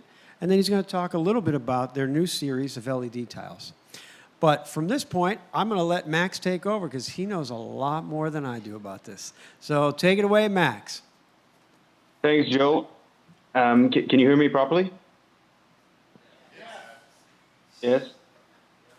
Yes. Perfect. All right. All right, so hey guys, nice to meet you all. So the way it's going to go, I'm going to keep it very simple. I'm going to do a quick presentation on the Xpresscue. I'm going to start with the physical features, and then I'm going to go over the web-based GUI. And then after that, once that is done, as Joe said, I'm going to do a quick presentation on the LED tile. I'm going to keep that for the end because that's really the more simple product out of the two. So before I start going too much technical detail on the Xpresscue, I just want to explain the idea behind the product. So this has been a long time coming. We've been thinking about doing a hardware playback device for like a decade. And the reason why is because in a live event settings, when you want to do video playback, usually you'll have two options. Option number one, which is the most common one, is to use a computer with a software. There's many out there, but basically it's the same concept. You're using a computer and you're running a software. Problem with that is that you're basically relying your entire show on a consumer piece of equipment. Sometimes the hardware doesn't follow the software. You're relying on dongles. You know, it can reboot in the middle of a show. Everybody's got a story. So that's option number one, which is definitely the most common. Number two is to use a media server. But the problem is it's a little bit overkill. It's really expensive, and it's not really plug and play. It's really complicated. So this is kind of the two extreme, and for us, that didn't make a lot of sense. So what we did with this, it's kind of to bridge the gap in between those two, is to have the physical features and the reliability of a media server, but with the simplicity and the price point of a computer with a license. And that's what it is, basically. It's a hardware device. It doesn't have 15 jobs. It has one job, is to do media playback, and that's it. So before I go over into the web-based GUI, I'm going to talk about the physical feature of the unit. So I'm going to. All right. So you guys have a unit in front. So once I'm done with the presentation, you can have a look. So the unit is 1 RU, as you can see. And inside the unit, you have a 1 terabyte M2 SATA SSD. So you've got a lot of space. But it's a standard SSD. So if you want, you can put a 2 terabyte if you want. But standard, it comes with 1 terabyte. I'm going to start with the front panel. So on the front panel, you've got 16 configurable buttons over here. Now, those buttons, they can be whatever you want. I'm going to show you in a minute how to configure them. But most of the time, it's going to be a set next media. It could be a play. It can be a pause. It can really be whatever the user decides. Show you in a minute how to do it. In the middle here, you've got an OLED screen. Now, we do have a web-based GUI accessible from a computer, but the goal of the unit was to be able to control the entire unit without the computer. So you can do everything from the front panel. I mean, it's definitely small, and that's why we did a web-based GUI, but you can do everything from the front panel using the rolling button here. In between the button and the OLED screen, you've got your typical button for media playback. Take, play, pause, next. Standard stuff that you obviously need to do when you do video playback. And finally, on the right-hand side, you've got a USB 3.0. So the USB 3.0 is going to be mainly used for file upload. Again, I'm going to show you in a minute, but you just simply need to plug in a USB and you can upload all the content onto the device. and you've got an Ethernet port in the front. You have one in the front, one in the back. This is going to be either for controlling the unit, or also for file upload, because you can upload files from either the USB or the Ethernet. So that's it for the front panel. In the back, that's really where you have all your output. So you've got two 12G SDI with Genlock. Obviously, that's where this unit differentiates himself from a computer, because there's no computer in the world that has two 12G SDI with Genlock. DisplayPort and HDMI. So that means you've got four 4K output, all active at the same time. Now, it's important to understand it's one player, right? So it's one content, one channel, but all those output can be live at the same time, all with embedded audio. So this is the four output we have. We also got a USB. This one is a 2.0. This port is mainly going to be used to plug in a Stream Deck. So I know, Joe, you told us that you have plenty of Stream Deck. This unit can be controlled with the Stream Deck. You can plug it right in the back, and we did a native integration, so you don't need to use a computer or companion. You can just plug it. We reversed engineer it, and now you have a Stream Deck. You can control your entire show. You can control the unit from a Stream Deck. Again, I will show you how to configure the buttons in a minute. And finally, you've got two balanced XLRs for audio, because this unit can play not only video stills, but it can also play audio-only files. So you've got two balanced analog audio outs, and you've got DMX also. So this is going to be used, it's not going to be used by everyone, but some smaller company likes to have some control. So you could have a lighting desk controlling the unit, so you can send DMX control to the box. And finally, you've got one last Ether con port here. Just really important to understand those, it's not a switch, all right? So they're on two separate subnets. And for power, everything we do is internal power supply with locking connectors. So we use PowerCon True-On. You've got in and out, so you can daisy chain them. Joe, I know I said I was going to do question at the very end, but I just maybe want to stop here because I'm going to go into the web-based GUI. Is there any question on the physical feature of the unit, or it's pretty clear? No question. Cool. All right. Just gonna. All right. So, if you guys all see my screens, yeah. All right. So, as I said, this unit can be all controlled from the front panel of the unit, but we also did a web-based GUI. Now, this is not a software. As you can see, I just got the IP address of the unit. You just have to be on the same network, and you can connect to it.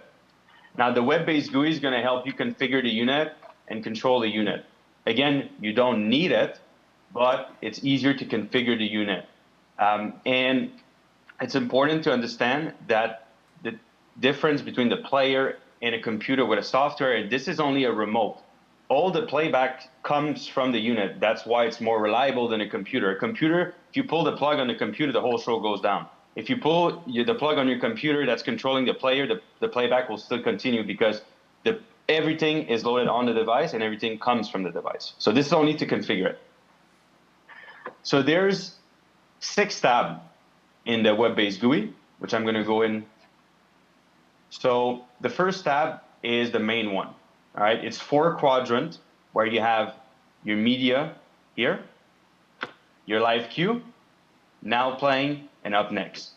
So if you've ever used a playback software before, Playback Pro Presenter, you're going to be very familiar, or even if you did a Spotify playlist, it's very similar. It's really simple. The goal is to make it super simple. So you've got your media management, you double click on it, create your queue, and then you hit take, and it simply plays.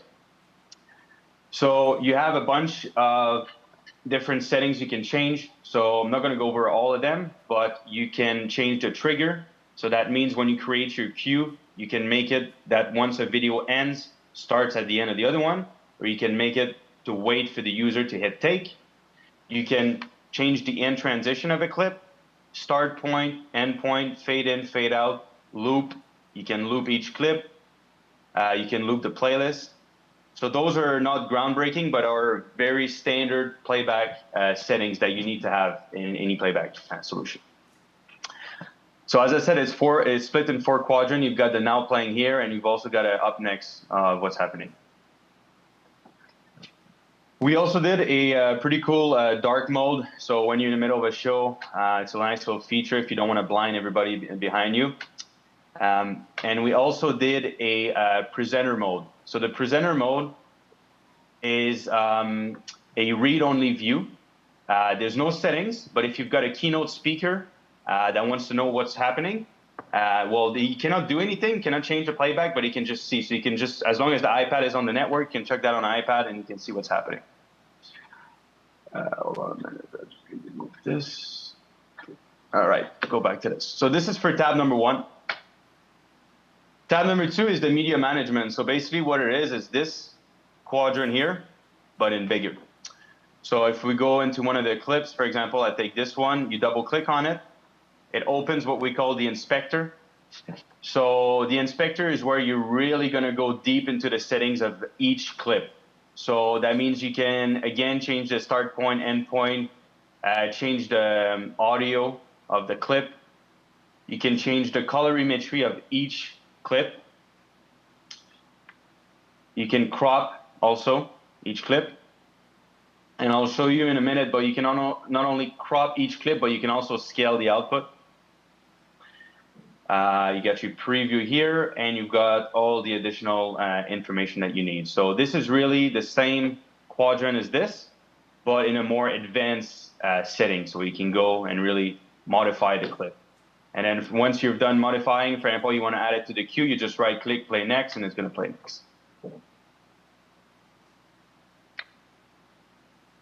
Tab number 3, pretty straightforward one. That's the USB storage. So it's simple. You plug in a USB in the front or in the back port. You'll have all your media, and then you can upload it. So this is one of the ways to upload content onto the device. The other way is to simply use the network just by uploading files like that, like you would do in any computer. So those are really the 2 ways you upload content.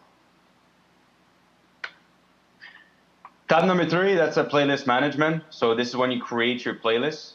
So for example, you could create a playlist like this, modify, and then after that, you could go into the live queue and then append or add the playlist that you just created. So again, it's just a nice little tab to make sure that you can create your playlist before you put them in the live queue.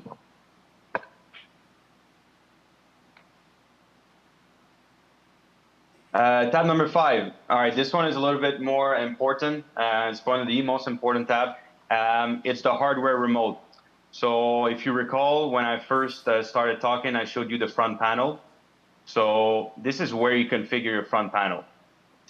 So as you can see, you've got 16 configurable buttons here. But not only that, you've got 256 pages of buttons. So you really have an unlimited amount of buttons. And the way it works to configure it, you simply grab the button that you want, for example, play, drag, and then you drop, and now this button will lights up on your unit as green, and now this button is now a play. For example, you want to set next media, so you want to add a button that's going to play a certain clip. You can link it there, double click on it, select the content that you want. For example, I want this video, double click on it, and now this button lights up as white. And this is going to be your clip. So once you press that button and then hit take, it will play. You guys have a bunch of Stream Deck. Now the good thing is once you know how to configure the front panel, well, you know how to configure the Stream Deck. So right now I've got an XL Stream Deck here, but it actually works with all the Stream Deck, the 32, the 15, or the 6 buttons. The advantage, though, with the Stream Deck is that, well, there's a little OLED screen, so you can actually see. So once you, for example, I drag and drop a play button, it will actually lights up as a play button. If I drag and drop a media, it will lights up as the thumbnail of the video. So you can really control your entire show using the Stream Deck directly connected to the unit, which is a really inexpensive piece of equipment, and you can actually control your entire show from a Stream Deck and a device, and it's all hardware, so much more reliable. So that's it for the hardware remote. This is how you really control it. Finally, the settings. So the settings is really where you're going to configure your unit. This is where you have all the possible settings. So we've got the dark mode here that is over here and here. We've got the language preference. Resume on start. So this is a cool feature. Obviously, resume on start. If you pull the plug, the power plug on the unit, it's going to take 35 seconds to reboot, and then it's going to come back exactly where you stopped. So if you click, you want to make sure that button is on. If you lose power in the middle of a show, it's going to go back exactly where you lost it. Video. So this is where you have all your output resolution. Because we have SDI, we need to follow all the possible SDI resolutions, so you have all of them there. You can change the colorimetry. I showed you guys earlier how you can change the colorimetry of the of each individual clip, but you can also change the master if you want, the master colorimetry of the entire output. So this is going to override everything you've done, basically. Test patterns, we've got a bunch of built-in test patterns, but you can also upload your own test patterns. So when you're you're in the middle of a show, you can have your test patterns here.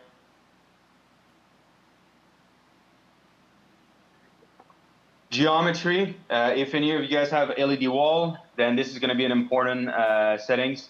This allows you to scale the output. So I showed you how to crop it, but this allows you to scale. So as you can see now, I scaled it, and the output is scaled. So if you're working with an LED wall, this is going to be a very interesting one. And you can also choose to preserve or not the aspect ratio. So if you decide not to preserve the aspect ratio, then you can create really weird and funky resolution. And that's basically it. I'm not going to go over all the rest of the settings. I just want to point out two of them, which are definitely the most important in my mind. Multi-device and snapshot. So I'll start with the multi-device. This is a very common question that I get is, can you link multiple devices together? Yes, you can. So the way it works is as long as you can have as many units as possible on the same network, you decide which one is the master, which one is the follower, and whatever the master does, the follower would follow. It's not a frame accurate sync. Because it's over the network, we're talking about 20, 25 millisecond of delay. So it's going to be good for a situation for main and backup. Left, right screen is going to be good if you have English or Spanish, for example, or two different clips that you want to play at the same time. And the cool thing is you can actually have multiple players playing different clip. It doesn't have to be the same clip. If you go into the inspector that I showed you earlier into the media management, there's a section called remote control. So if you have the same remote ID on two different clips, it will play at the same time. So you can link multiple devices together as a main and backup that does the exact same thing, but you can also link a left-right screen that plays two different video at the same time, as long as they have the same remote ID. For example, you would call it corporate AV1, and as long as the other clip on the other unit has that same remote ID, then they will play at the same time. And finally, before I take some questions, if there's any, it's the snapshot. Now, this is basically a photographic memory of the unit. It's like a backup. So you can take a snapshot of your unit, whether it's a media file, the hardware remotes, the cue, the test patterns. You can put it on a USB stick, and then you can copy it on whatever unit. So you don't have to go through and do the settings over and over again. So it basically copies what's on your unit. And if you have many Xpresscue, like I have clients that have 30, 40 of them, so they don't want to, if they have a show they're using many of them, they can just plug in a USB, do a snapshot of one, and then they copy the rest of the settings, the media management, or anything. And that's it. The rest are pretty basic stuff like resetting and information on the unit. So I know it's a lot of information in a short amount of time. So if you guys have any question, if there's any, fire away. Okay, hold on, Max. We might have a question for you. Hold on. Yep. Hi, how are you? Good. How are you? Good. Will it do PowerPoint? The short answer to that is no, because we use FFmpeg and that's not supported encoding. The way to do slides, it would be, because it can do stills, it would be to import each Right. slide as a still. You But would it cannot could- read you PowerPoint. would It's convert like this- impossible for the device to do it. You would convert the slides to images and then queue them one at a time. Exactly. Exactly. Because you Okay. cannot, it's not just videos, you can do stills. So then after that, you can just hit take like a regular PowerPoint, it would be exactly your PowerPoint. But it cannot do directly from the PowerPoint. Correct. And so the idea is that because you said it also could do audio clips, and because it could do images that are not necessarily PowerPoint and videos, that you could run a whole show off this one box. Yes, Correct. Very That's good. Thank correct. you. no worries. Anyone else? Yes. Here we go. There we go. Quick question. I'm more of an audio person, so I'm gonna have audio questions. All right. Does the meter? Is there any audio meter, so that you could match levels from different clips? There's audio meters in the back of the unit. We're working on it to have one in the GUI, but not right now. Not right now. Okay. And is there any way of doing like an audio level match? That would be Not- kind of a nice thing to automate it. Yeah. Yeah, not at this time. To be honest, I did this demo about 100 times, and this is the first time I get this question. So I will bring it back to the CTO, but not at this time, no. Okay. Is there any keyframing that's available? So if you wanted to have areas where the audio dips out at different portions for like live vocal, sometimes a guy's he wants the audio to dip out, but the video continue. So and then maybe come back up and you have like a preset way of doing that. Again, not at this time. At this time, the audio is pretty basic. Not at this time, but to give you an idea, this is really. It's been out for a year, right? This product, Right. But the amount of feature we've implemented since September, it's like some of the features I've said like we're not implemented, so it's something that it's never finished, really. Right. So. Yeah. Also, just curious, if there was a video that was like a surround sound, is there a way of doing a decode of that? So That's a common question again. Not at this time, no. No. Okay. Anyone?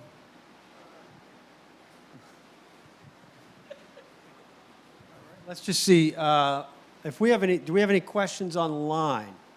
Maybe we'll check with Alexa, and we'll see if we have any questions online. Hey, video guys in the back, you guys got any questions? Is that a yay, a nay? No? Okay, I think they got their hands and stuff right now, Max. But all right, we don't have any other questions online right this second. Sounds good. Yes, we'll let you keep going. Okay, I can. I'll do the Nomad, which is definitely much simpler. So I'm just gonna share the screen. Give me a minute. And the Nomad is your LED tile. That's correct. That's the one you have on display right now. Yep, it's right here, guys. All right. You guys want to actually come up and see? You can walk right up. This way you can see the back of it as well. That's up to you guys. Go ahead, Max. So this is the tile. This is the tile that Evolve has invested heavily. They were our launch customer, and now also Rentex just invested heavily in this one. So it's definitely going to be in the U.S. market, and you're going to see it around. So I'm going to explain what's really different about this tile, because at the end of the day, it's a 2.6 millimeter indoor tile, 500 by 500. So at first glance, it could look like the most standard thing you see in all the booths and all the trade shows. Really, the innovation on the tile, it comes from the technology that we have. It's called a TPEP. So it's kind of a mouthful, but the two important letters you need to remember is T for titanium and P for polymer. So the problem with a sub 3 millimeter tile in the rental market, the failure rate you're going to get is going to be through the roof. We're talking about for a 2.5 mil, you're going to have a failure rate of 6 to 9% depending on the tiles that you're using. So the proprietary technology that we use for this tile, you can see on the screen here, It's a polymer that goes in between the LED. So most tiles on the market, they're gonna have what we call a shader. We don't have a shader. Our shader is actually the polymer. So it's a black compound that grabs all the LEDs together. It's important to understand it doesn't go over the LED, it goes in between, as you can see from my screen here. And there's also a titanium edge, really small titanium edge around the LED. So if you go up to the stage, you'll be able to see it. And that protects the tiles from side impact. It doesn't mean it's impossible to break, but it reduces your failure rate from 6 to 9% to 2 to 3%. So it's about 3 times better than any other LED on the market. And the second advantage of not having a shader is that you, number one, get almost 180-degree viewing angle.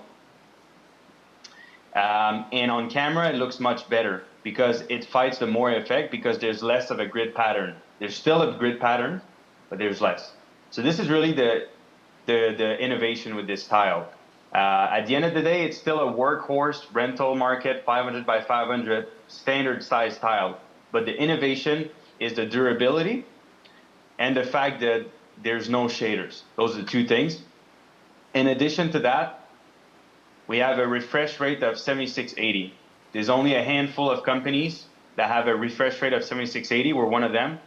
So that means that it looks much better at low brightness, especially when you're going to be running it on camera at low brightness. So this is our tile. It's been out for about 7 months. And again, a couple of cross-running partners already bought into the technology, including Evolve and Rentex.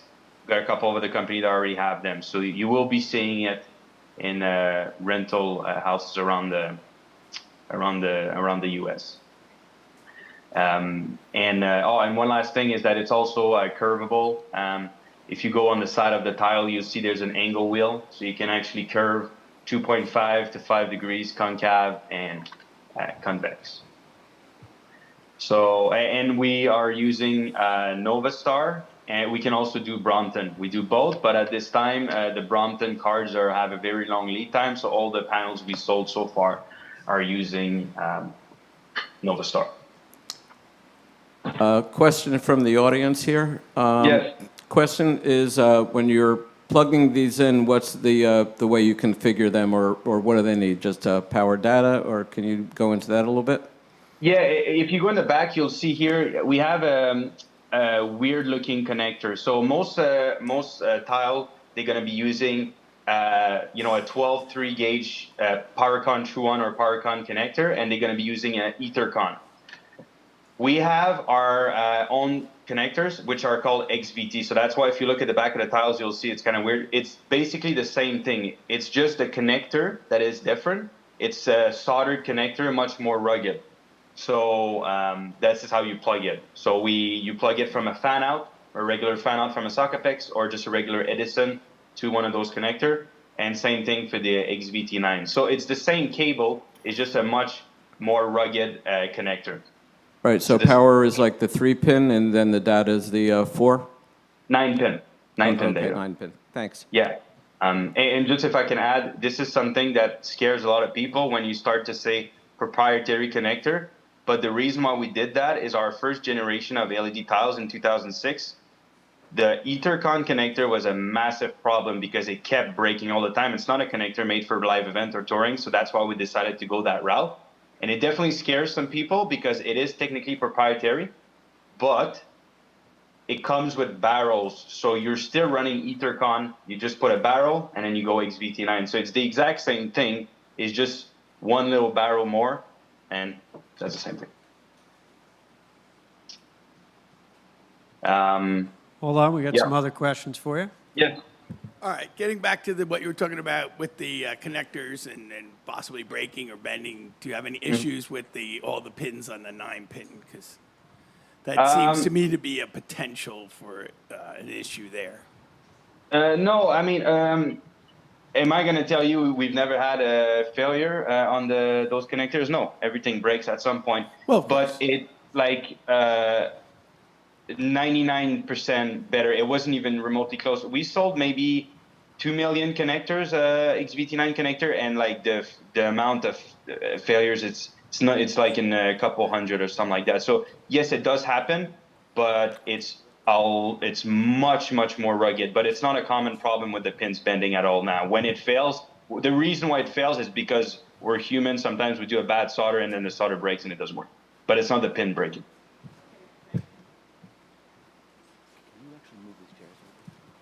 Here, another question. When you're plugging these in, is there a particular order or direction that people have to follow for getting these so they're all lined up when you address them? Are you talking about the cables or the panels, just so I understand? Okay, so you build a wall of panels. Now you're plugging in your wires. Do you follow a path when you plug them in so they can be addressed? Left, right, or up, down. This is the two. But the cables we make, you can do both. So you go left, either go left, right like this, or you go up, down. It's going to depend on your processor how you map your wall, but you go either like this or you go like this. Thank you.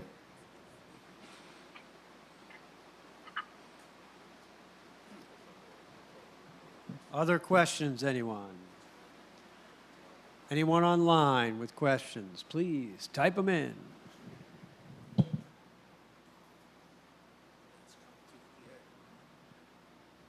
right. I don't know, Max, you got more questions on the LED tile, the easy one, right? Yeah, I know. I think Prefer that's because that. everybody's got to use the software on the Xpresscue, and then they'll have questions. Yeah, no, that's for sure. Yeah.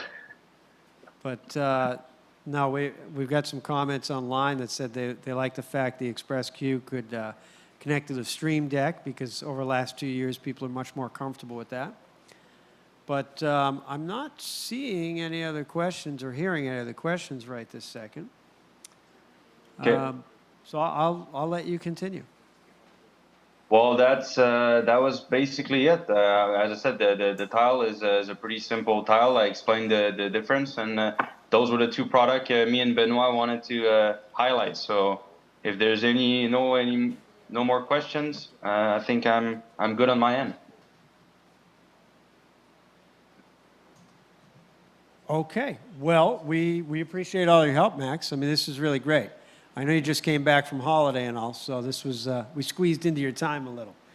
No, it's fine. It's fine. Anything for Evolve's kind, I'll do.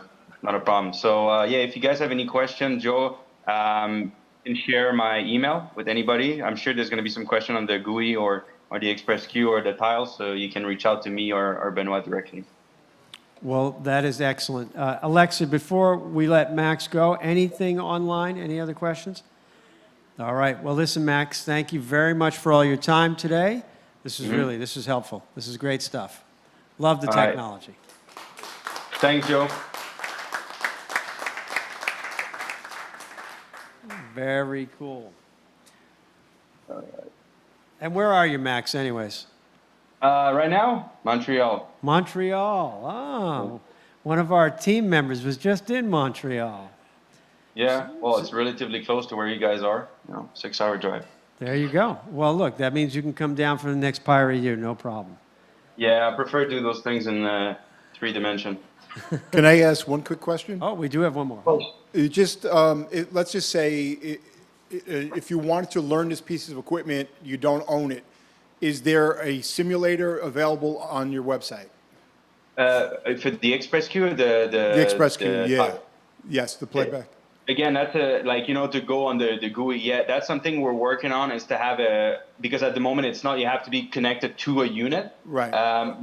This is something's coming very shortly, because it's a request from a lot of company that actually have it, and they want all their guys that are not necessarily there physically to get familiar with the unit. Right. It's coming shortly. We'll share it, and then you can go and practice to work on it. And but it's a maybe very just common question. a little potential help would be with that simulator to create a file so that when you get the actual unit, you just throw in your throw in everything, and it's just 1, 2, 3, your show is ready to roll. Just yeah. So No, that's a good idea. Yep. Thank you. Excellent. Okay. Any other questions, guys? I mean, this is the future of playback right here. Hold on, we got one more. They're loving you, Max. They love you. Actually, this is a chance for you to give yourself a shameless plug, because why don't you tell us a little more about your company and what are the other things that you do? Oh, okay, cool. So yeah, Theatrixx, basically we're a manufacturer since 1999, and what we specialize in, especially in the US, is video converters. That's something I haven't talked about, but anything when it comes to video conversion, that's actually how we really got known in the US. So SDI to HDMI, fiber, HD base T, in a standalone or in a rack version, everything we do is kind of bulletproof. So there was many converters out there like Magic, AJ, all of those ones. But what we did is made one that was much more rugged, made for the live event that doesn't fail. So this is one of the main things that we do. We have a whole department that do thousands of them every week. Media player, I talked about that. LED wall, we've got a huge department that do that. I just showed you one of the tile, but we've got many different tiles for many application. Installation, indoor and outdoor, touring, indoor and outdoor. I showed you the most popular one because we had an hour. But yeah, we do a lot of other stuff. And how we really got known from 1999 to 2005 is the power distribution. So I'm sure some of you guys have seen our power distro. They're everywhere. They have the blue front panel, rack mountable or stage box. So those are the things we really specialize in. So that, and we also distribute Vestel commercial flat panel displays. So we do kind of a bunch of stuff. We don't just do one thing. It's kind of a combination, but those are the things that we specialize in for the US. So really the converter, the power distro, the LED wall, and the player. That was a shameless plug, Max. Super shameless. Yeah. No, but actually that's good. You guys should see. We have some of the converters here, and yes, they are bulletproof. There's no question about that. They're also magnetic, so they can stick on things, which is kind of helpful. But they're like twice as big as all the others, so they will stand out for you. But it's an excellent product, and we've had great experiences with them. And you know, Max, you left out your the LED totem there. That was, I think, how we met. Was seeing the I don't know, maybe it's 6 feet high and 2 feet wide or something about that on wheels, exactly. And great product. Yeah. Very cool. Any other questions or? I think you're off the hook, man. Thanks so much for your time, guys. Appreciate it. It was nice to meet you. And again, Joe, can't stress it enough. If anybody have a question, they can reach me. I'm always reachable. All right. Sounds good. Well, thanks again, Max, for all of your help. All right. Thank you. Okay, everyone. Well, look, we got a few minutes here. I encourage everybody to come up and actually check things out. We should hook this up so that you guys can then actually experience it and, you know, see the software and see things. Would be great, actually, too. Maybe Damon, we can track down some of the converters so they can see the Theatrixx product, because it is substantially different than the Aja boxes and some of the other things we use on a normal basis. But you guys are going to have a little extra time. So this is the chance when we can actually get our hands on things. Some of you guys, I encourage you to get to the control area and go see how things are mapped and laid out, so you can know how there's different images going to different places, what's going on with the actual streaming side, so you can see what the software that Mike's using back there. We are using vMix, which I know a lot of people hear that, you know, that name thrown around. But it's how when you go online, you can see that it's actually all branded. And so there's graphics surrounding the image, and he's actually switching that and taking cameras differently for that audience. So it's like there's two separate shows going on, really. And that is what the clients are looking for in a lot of regards. So that's what we have to reproduce, and that's why we have to wire it this way, and that's all part of the training, is really kind of getting a hold of things and digging in and seeing how it's put together. But we got extra time, so there's a half an hour before we have some lunch. So I'll just let everybody dig in, and online we're gonna go on a little bit of break here for a while, but we'll be coming back for 1 o'clock on AVX Live. So we'll connect with everybody in a little bit. Thank you, everyone.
Bye.